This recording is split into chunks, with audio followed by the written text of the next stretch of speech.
예수 영성대학이라는 곳에서 제가 좀 공부를 오랫동안 했고 지금도 계속 과정으로 공부를 하고 있어요. 이번 방학 때 미국 콜롬비아 신학교에서 교수님 두 분이 오셔서 좋은 강의를 하고 계신데 그 중에 한 분은 한국인 출신입니다. 케빈 박 교수님인데 9살 때 부모님이 캐나다로 이민을 가면서 한국을 떠난 분들이죠. 아버지가 화가였습니다. 화실을 가지고 있었고 자기가 화실에 놀러 가면 그림 배우러 온 형이나 누나들이 귀여워해 주던 기억이 있답니다. 이민을 떠날 때에 비행기를 아마 일본 비행기를 타고 간 것 같아요. 왜냐하면 아버지가 스튜어디스들과 일본어로 유창하게 이렇게 얘기를 하더랍니다. 아버지가 일본어 하는 것을 처음 본 거죠. 그때 이 9살 케빈 박이 생각하기를 우리 아버지 너무 멋지다. 우리 아버지 대단하다. 그런 생각을 했다는 거죠. 그 캐나다로 가는 비행기 안에서도 그 뒤쪽에 또 아버지가 그 승무원들하고 같이 얘기 나누고 일본어로 뭘 이렇게 일을 처리하는 걸 볼 때마다 그렇게 아버지가 자랑스러웠다는 거예요. 캐나다 공항에 내려서도 유창하진 않아도 또 영어로 이런저런 걸 묻기도 하고 답을 하기도 하면서 가족들 데리고 어느 집에 정착하기까지 그 모든 걸 처리하는 걸 보면서 우리 아버지 정말 훌륭하다. 그런 생각을 했습니다. 하지만 그 캐나다 이민 생활이라고 하는 것은 이제 실제고 힘들고 어려운 일들이 산적해 있었던 거죠.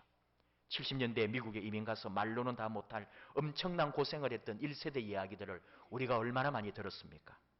케빈 박 교수님이 저와 연배가 비슷하고 지금 아버지가 생존해 계신데 80이 넘으셨다 하는 거 보면 그 케빈 박 교수 아버지 같은 경우에 70년대에 우리나라에서 화가 생활을 한 거죠. 이 사람들이 70년대에 이민을 갔으니까. 기본적으로 좀 잘 살지 않았을까요? 저는 그렇게 생각을 해요. 그리고 그런 나이에 그 당시 아버지가 미술대학을 나올 정도였다면 그 할아버지 댁가 부모님 댁가 괜찮게 살았고 그 케빈 박 아버지는 어린 시절을 아마 넉넉하게 살았을 거다. 그런 추측을 해봅니다. 케빈 박 어머니도 어떻겠어요? 화가 사모님 소리 들으면서 집에서 살림하면서 또 한 번씩은 차려입고 그 종로가 그쪽에 살았다 그러니까 아마 낭만을 즐기던 그런 부유한 집안 아니었겠어요? 그런데 이런 분들이 이민을 갔단 말입니다. 하루 종일 슈퍼마켓 같은 곳에서 일을 합니다. 특히 어머니 같은 경우는 남 밑에서 한 번도 뭘 해보지 않은 사람이 그 캐나다에서 남의 밑에서 얼마나 힘들었겠어요. 그러다 보니까 부모님이 자주 다투더랍니다. 아버지는 퇴근하면 지칠 대로 지쳐 있었고 항상 날카로워져 있었습니다. 아예 말이 없을 때도 있었습니다. 그리고 이민생활, 가난한 이민생활 때문에 이 두 자녀도 하고 싶은 것을 아무것도 할 수 없는 그런 어려운 삶을 살았던 거죠. 그때 케빈 박 마음에는 아버지가 참 부끄럽다. 우리 아버지 능력이 없다. 아버지 너무 못났다. 그런 생각이 들었다는 거죠. 거기다가 아버지 어머니의 불화, 분위기 좋지 않은 그 집안의 기류 이런 것 때문에 그 어떤 때는 그 어린 마음에도 하면서 소리를 지르고 싶은 그런 억눌린 감정을 가지게 되었다. 그런 얘기예요. 이민생활이 조금 익숙해질 때쯤 아버지가 화가였으니까 그 잡지사인지 월간지인지 어떤 그런 회사에 취직을 해가지고 그림 그리는 일을 하게 되었대요. 그러던 어느 날 이 케빈 박이 집에 있었는데 아버지로부터 연락이 왔어요. 어떤 서류 같은 거를 가지고 오지를 않았어요. 빼먹고 출근을 했으니까 그걸 찾아가지고 아버지 회사에 좀 오라는 거예요. 그래서 아버지 시키는 대로 그걸 챙겨가지고 아버지 회사에 처음 가보았습니다. 조그만 칸 안에 아버지가 일을 하고 있고 똑같이 많은 사람들이 그렇게 칸칸이 들어가서 그림을 그리고 있고 일을 하고 있더래요. 아주 넓은 사무실인데 모두가 다 그런 작은 칸칸 안에서 일을 하는 거죠. 아버지는 거기 문 입구 쪽에 있었고 아버지를 만나서 서류를 전해주고 가려고 하는데 점심시간이 됐으니까 아버지가 점심 먹고 가라고 했습니다. 그래서 아버지는 저쪽에 높은 사람같이 보이는 사람 두 사람이 얘기를 하고 있는데 그 중에 한 사람에게 아들이 와가지고 같이 점심 좀 먹고 오겠다고 말을 했습니다. 근데 그 어린 케빈 박이 생각을 하는 거예요. 뭔가 아버지가 그렇게 말을 하면 돌아볼 것 같은데 그 두 사람 중에 아무도 내 아들이 지금 와가지고 점심 먹고 오겠다는데 그 뒤를 돌아보지도 않더랍니다. 점심 먹고 30분 안에 돌아와야 된다. 아주 사무적으로 아버지를 대하고 아버지는 뭔가 그 사람 앞에서 쩔쩔매는 그런 모습을 본 거예요. 아버지가 안 됐고 불쌍해 보이고 그리고 아버지가 부끄러웠습니다. 아버지에 대한 복잡한 마음이 안에서 일어났습니다. 또 한편으로는 그 백인들에 대한 어떤 분노, 두고 보자 그런 마음이 있었고요. 아버지와 함께 케빈 박이 말없이 점심을 먹었고 이 케빈 박은 집에 돌아왔습니다. 여기서 다시 생각하는 거예요. 그때는 이민 온 지 몇 년이 지났을 때인데 이 케빈 박이 생각을 합니다. 왜 아버지는 퇴근을 하면 집에 와서 말이 없고 엄마나 식구들에게 차갑고 퉁명스럽게 대했는지, 아버지는 왜 그렇게 초라해 보이고 지쳐 있었는지, 아버지가 일하던 회사의 모습들을 생각합니다. 아버지가 상대하는 사람들을 생각합니다. 그리고 이런 생각을 해요. 우리 아버지가 가족을 먹여 살리겠다고 무시를 당해가면서 그 좁은 칸막이 안에서 하루 종일 그림을 그리고 계셨구나. 얼마나 힘들고 외로웠을까. 가만히 생각해 보면은 우리 아버지 너무 훌륭하시다. 아무도 인정해 주지 않는 사람들, 아무도 봐주지 않는 나라에서 오직 가족을 위하여, 자식들을 위하여 저렇게 아버지가 희생을 하고 있구나. 우리 아버지 참 멋지시다. 우리 아버지 대단하다. 이 민자의 삶이라는 게 이방인이고 주변인이고 변두리 인생 아니겠어요? 그럼에도 아버지는 굴하지 않고 끝까지 버티면서 저 삶을 이겨내고 맞서서 나아가고 있구나. 아버지를 다시 생각하면서 깊게 이해했다는 말입니다. 그리고 케빈 박은 아버지를 보면서 내 자신도 변두리고 주변인이고 이방인일 수밖에 없는데 이 캐나다에서, 이 미국에서 나도 열심히 최선을 다해 살자. 그렇게 살아서 지금은 콜롬비아 신학교의 교수에까지 오르는 그런 인생을 살고 있는 거죠. 조금 길게 케빈 박 교수 얘기를 한 것은 오늘 주신 말씀이 어쩌면 이런 구조를 가지고 있기 때문입니다. 우리 인생을 엿볼 수가 있습니다. 케빈 박 교수 어릴 때 한국에 살 때 그런 대로 살았어요. 자기 아버지 멋지고 훌륭하다고 생각하고 살았습니다. 그런데 어느 순간에 아버지를 원망하게 됩니다. 자기가 알거나 자기가 믿고 있는 아버지 모습이 아니었기 때문이죠. 그러나 다시 아버지를 발견하고 정말 나의 아버지는 멋진 아버지요. 나의 아버지는 정말 훌륭한 아버지요. 나도 아버지의 삶을 따라서 최선을 다하고 열심히 살아야 되겠다고 자신을 재정립하게 되는 계기가 있었다는 말입니다. 오늘 예수님이 사람들이 나를 누구라고 하느냐고 제자들에게 물었습니다. 세례 요한, 엘리야, 예레미야 또는 선지자 중에 하나라고 말합니다. 사람들이 말하는 대로 제자들이 대답한 거죠. 사람들 사이에서 들려지는 소문을 그대로 전달했습니다. 이것은 남의 말을 반복할 뿐입니다. 반복이 잘못은 아니죠. 반복도 중요합니다.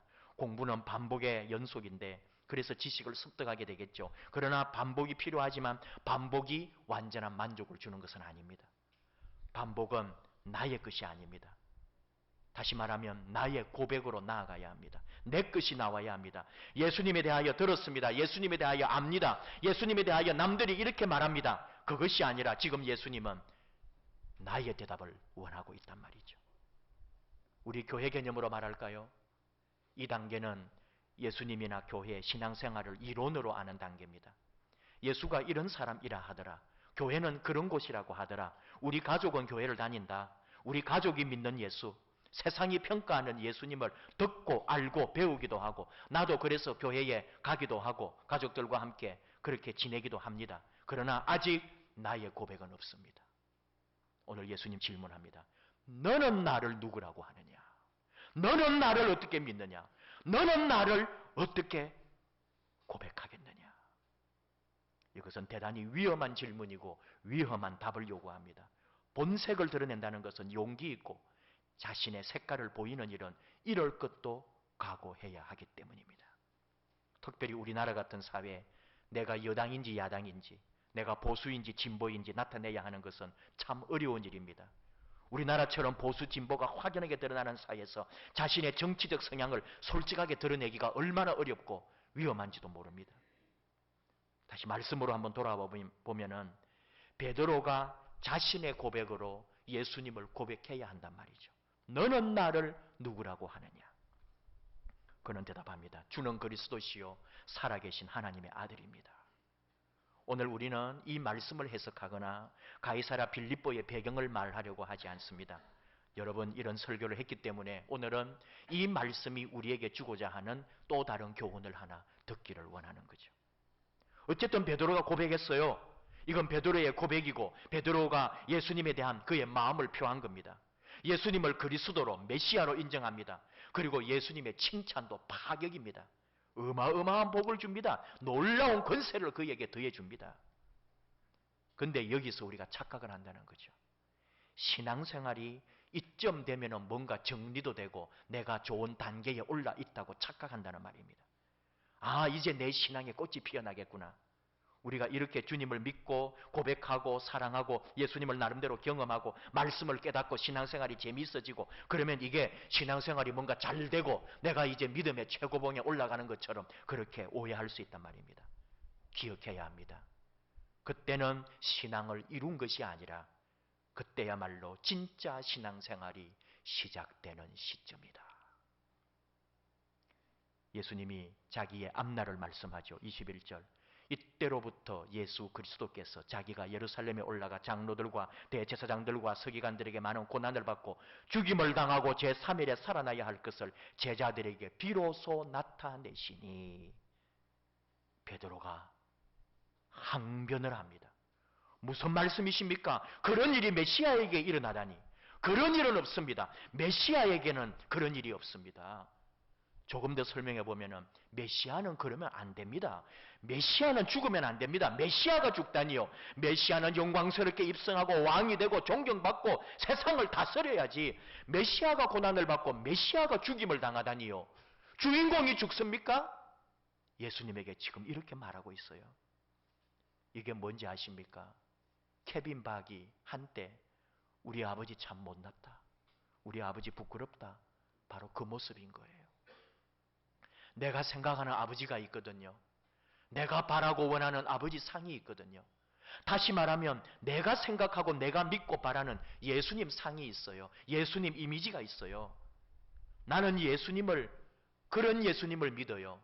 어떤 예수님이요? 나를 잘 되게 하고 우리 집을 복되게 하고 내 시험도 합격하게 해주고 좋은 데 취직하고 병도 낫게 해주고 사업도 번성하고 나를 행복한 삶으로 이끌어주는 절대적 능력을 가진 예수님. 나의 예수님은 이래야 돼요.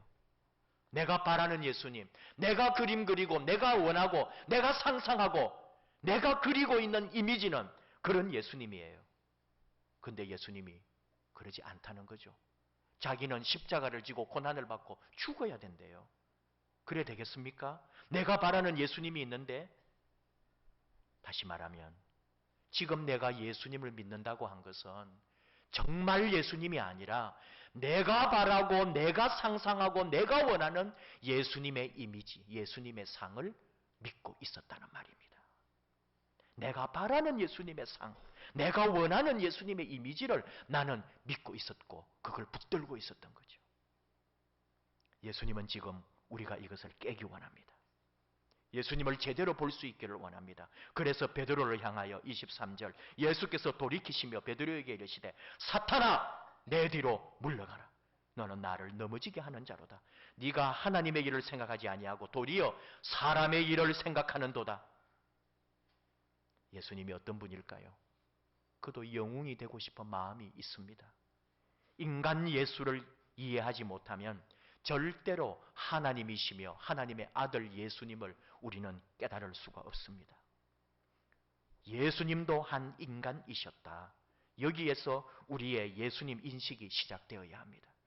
죽기 싫었고 십자가를 피하고 싶었고 어쩌면 결혼하고 그저 평범하게 사는 것이 그의 마음속에 자리 잡고 있었는지도 모릅니다.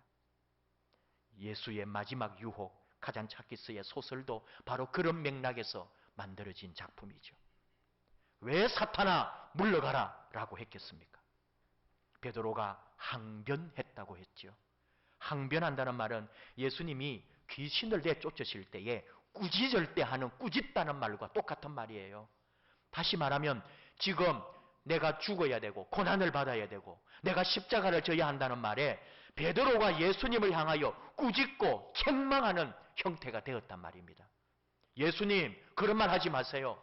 우리가 예수님을 영웅 만들어 드리겠습니다. 우리가 예수님을 메시아 만들어 드리겠습니다. 이렇게까지 확대 해석해도 좋은 말이 바로 베드로가 항변하여 예수님에게 말했다는 그 말이에요.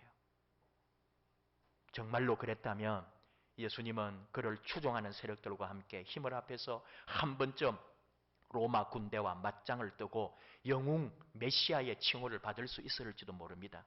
그 당시에 그런 메시아, 그런 독립투사들이 참 많았거든요.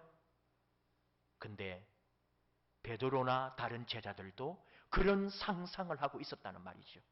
그런 메시아를 꿈꾸고 있었던 거죠. 나라를 전복시키고 로마로부터 독립하는 그런 얘기 우리 많이 들어보지 않았어요? 근데 오늘 예수님 말씀하죠. 그것은 하나님의 일이 아니라 사람의 일일 뿐이다. 예수님 말씀합니다. 24절. 하나님의 일은 자기를 부인하고 자기 십자가를 지고 나를 따를 것이니라. 이것이 믿음이고 이것이 삶이라고 가르쳐 줍니다. 베드로가 그렇게 큰 칭찬을 들었지만 한순간에 사탄이 되어버렸습니다.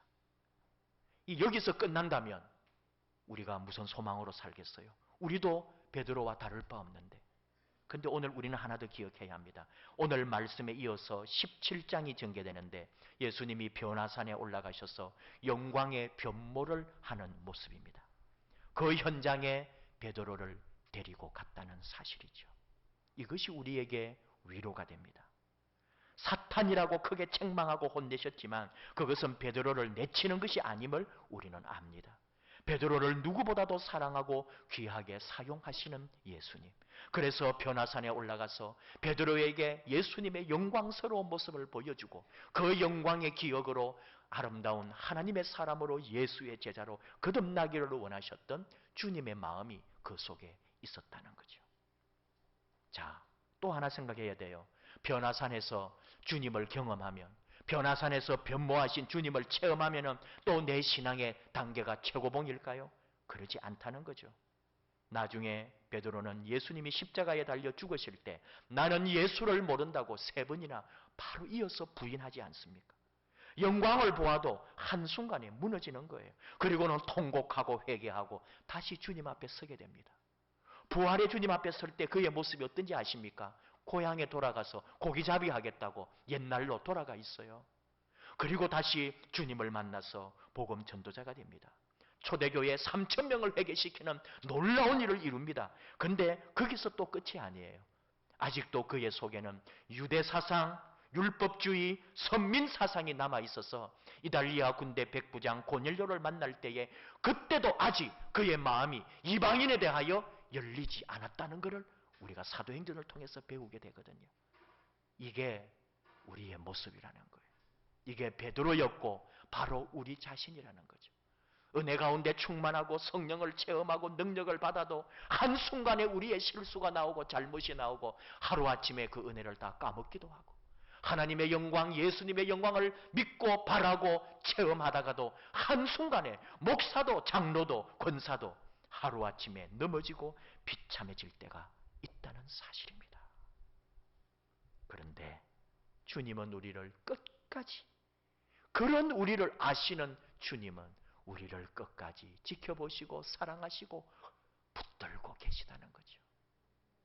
요한복음 13장 1절 6월절 전에 예수께서 자기가 세상을 떠나 아버지께로 돌아가실 때가 이런 줄 아시고 세상에 있는 자기 사람들을 사랑하시되 끝까지 사랑하시니라. 이것이 우리의 현실이고 이것이 우리의 믿음입니다.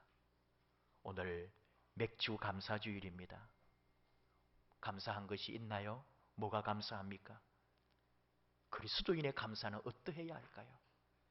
우리는 무엇인가 부족한 게 없어지면 행복하고 감사할 것 같습니다.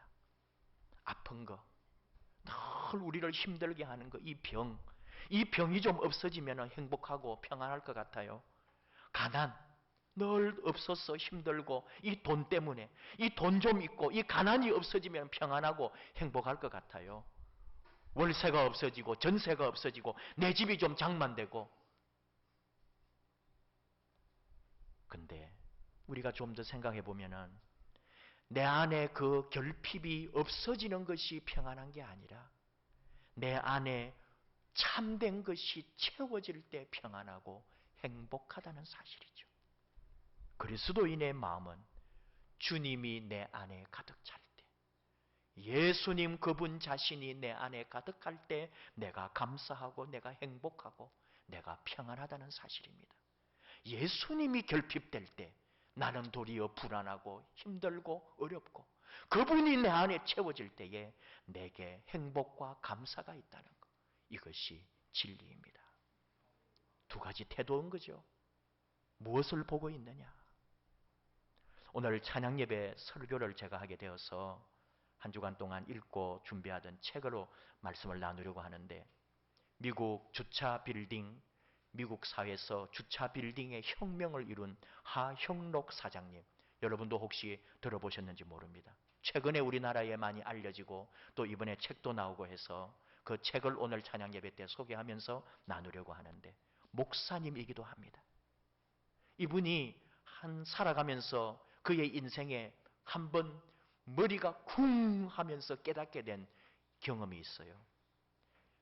전철, 지하철을 이용하려고 부지런히 가고 있는데 앞에 미국에서 얘기해요. 두 여자가 이렇게 앞에 가고 있고 자기는 뒤에서 이제 따라가고 있었는데 그 두 사람이 하는 이야기를 들으면서 가는 거예요. 근데 그 딱 지하철역에 갔을 때 에스컬레이터가 고장이 나 있었어요. 그러니까 그 여자 중에 한 명이 탁 멈추면서 이 에스컬레이터는 맨날 고장이야 라고 말을 했어요. 근데 그 옆에 있는 여자가 이렇게 말을 하는 겁니다. 아니야, 이 에스컬레이터는 지금 계단으로 바뀐 거야.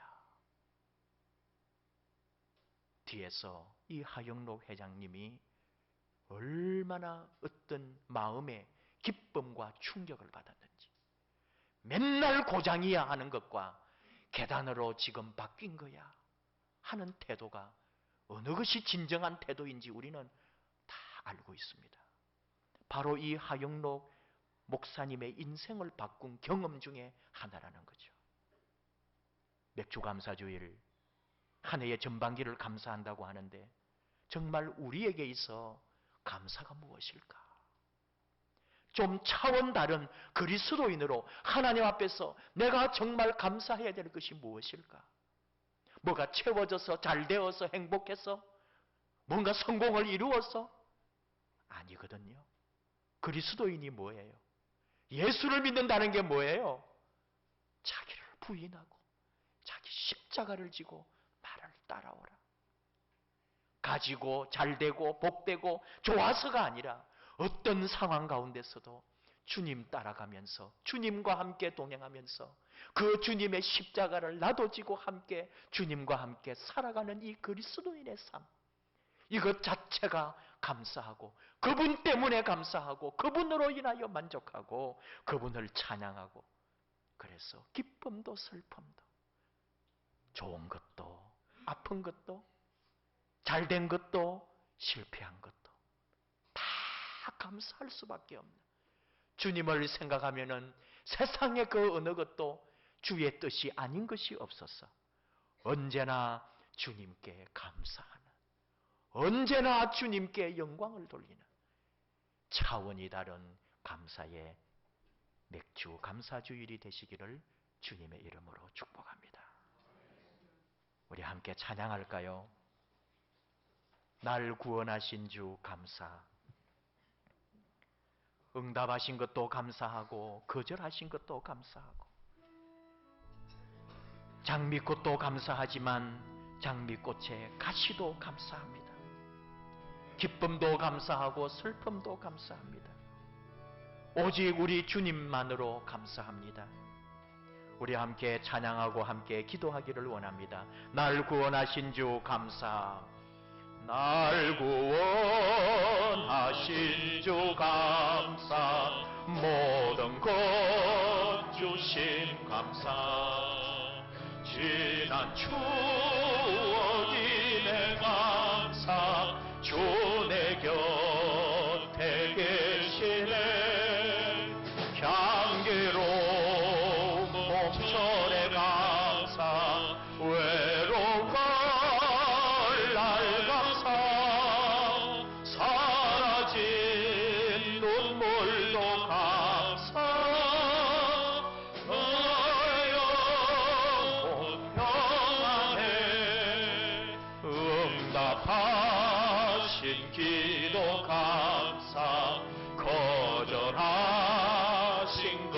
감사 배처럼 높으신 감사 모든 것 채우시네 아픔과 기쁨도 감사 절망 중 외로 감사 청량 못할 은혜 감사 크신 사랑 감사해 길가에 장미꽃 감사 장미꽃 가시 감사 따스한 가정 희망 주신 것 감사 기쁨과 슬픔도 감사 하늘 평안을 감사 내일의 희망을 감사 영원토록 감사해. 우리 반주에 맞추어서 침묵으로 하나님께 감사의 기도를 드립시다. 벌써 반년이 지났습니다. 2015년 전반기 우리에게 주신 하나님의 은혜, 우리의 기도가 응답된 것도 있고 거절당한 것도 있을지 모릅니다. 그러나 주님 때문에 감사합니다. 하나님 때문에 감사합니다. 기쁨도 감사하고 슬픔도 감사합니다. 아버지 때문에 모든 걸 의지하며 아버지를 믿고 아버지만 생각하고 아버지 한 분만으로 만족하며 감사합니다. 반년 동안 베풀어 주신 은혜를 생각하며 침묵으로 우리 감사하며 고백하십시다.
하나님 아버지 감사합니다.